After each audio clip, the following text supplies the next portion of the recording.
这个万里香啊，做了40多年的老字号啊，非常的成功啊。它的飘香到千万里了，祝它步步高升啊，生意兴隆，味道很好，我們在檳城也聞到了。陳喜賢，恭喜你40年歷史噶咯喎，係咪？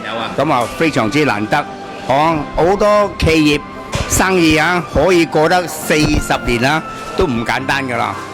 咁你過得40年啦，不過萬里香有註冊嘅嗬，有，係靚，你註冊咗，因為你個名真係用得好靚，咁樣食過萬里香嘅肉乾呢，我諗家家戶戶都知。不過最緊要係我唔係擦鞋，因為係我嘅親家喺百都百克嘅，佢喺佐科食嗰啲肉乾都唔夠你嘅靚。每一年啦，個年初二佢上嚟拜年㗎嘛，梗買翻幾10盒翻嚟送佢朋友啊！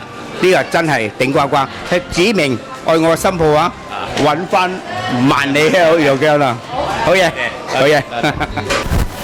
我食開呢個萬里香嘅肉乾呢，我覺得佢嘅品味十分好，獨一無二㗎啦，可以講。